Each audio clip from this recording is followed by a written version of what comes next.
Hello. I am the curator of stories. Stories of love and hate, greed and beauty, life and death. Stories such as this one. The curator of the Dark Pictures anthology bridges between the player and the story, being very aware of what they've done, but also much more aware than the player about what's actually going on in the story and what the context is and what the scenario is. What do you think happened to this guy? Now, for the first time, for some reason that he himself doesn't even understand, he's been given the opportunity to talk to somebody, and that somebody is the player. As far as he knows, it's always been him that's done this job and nobody else. And within his library is the story of everybody's life and death. There's even rooms in there that he can't remember ever going in, but he's way too busy to go and explore because there's always another end of life to record and document. Clothes are so important because they provide an insight into the character. They explain where the character's been, they describe where he's going, they suggest motive. We want the audience to perceive him as having everything completely in control.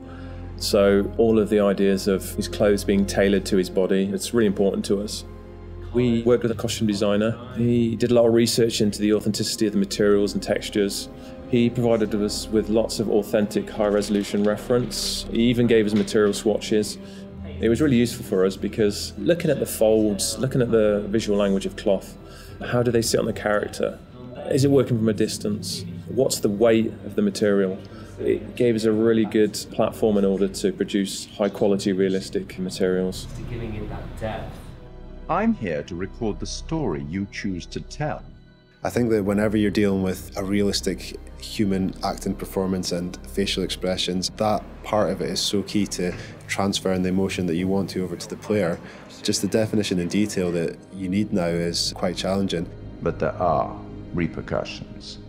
In terms of cameras, it's quite interesting as well because we've talked a little bit before about how we use skewed angles, upshots, tilts and all that kind of thing to create this feeling of unease and anxiety in the horror moments. And for the curator, it was quite the opposite actually. He's very much in control and he knows everything about the game you're playing and he's very much at home in his own environment. So we took the approach to have a lot more flattering shots, a lot more level shots. You look at him at a natural height. You're never like below or above him and it creates this veneer of control. It's almost like it's very straightforward and he's just delivering you these statements. You see, we each make decisions according to our own moral compass. And of course he's British. As soon as we'd established that and who he was and what his personality was, our minds went pretty much straight to Pip Torrens to deliver the performance. And Pip's done a brilliant job bringing everything that we wanted in the curator to life on the screen. And pretty much everything that we shot was nailed on first take by Pip. But the truth of this story isn't fixed. Far from it. A story can change a great deal when told from a different perspective. One thing that was really important for us with the art direction was to somehow differentiate him from the rest of the game that you're experiencing. And with that we could make a really interesting contrast because as the player you might be experiencing all this horror, all this craziness, and all of a sudden you're taken out to quite a different and quite an unusual place. So that was a really fun thing to play with. We tried to play up on that contrast and really signal to the player that there was a change happening. The curator addresses the player directly. He's quite ambiguous, he's quite mysterious. You're really not sure if he's there to help you or hinder you sometimes. And I wanted that to kind of be reflected in the art. The corridor that he is in at the start of the game and where you see him a lot of times, we wanted to get this feel of an almost infinite corridor that's got this maze-like feel. It's not a set out space that you automatically understand as a viewer when you see it. You're not sure how long it goes on, how many paths there are, how much of a maze this corridor is. So to light that, we wanted to get this feel where there's not markers that tell you this is where you are right now in the corridor, you've been here before, just to increase that feeling of not being fully aware of your surroundings and add to the mystery of the scene.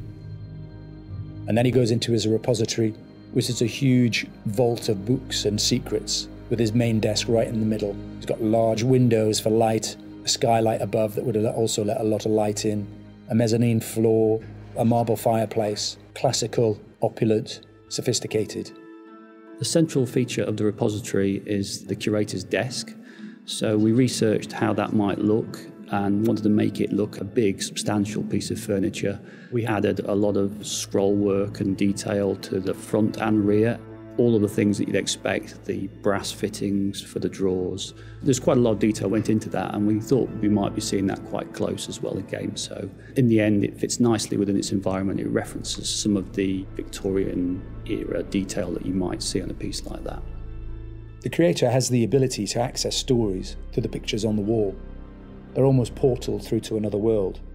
And that all had to fit within our architectural environment. So we looked at very ornate framings, large pictures that would hang on the walls, that would feel correct and not out of place, and something of this nature.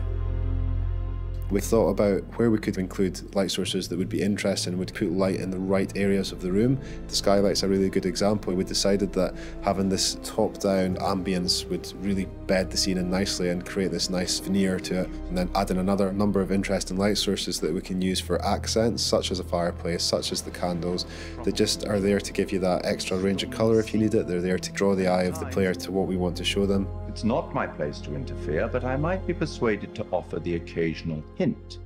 Here's one for free. It's a strange place. Who's this guy? Why is he talking to me? Where am I now?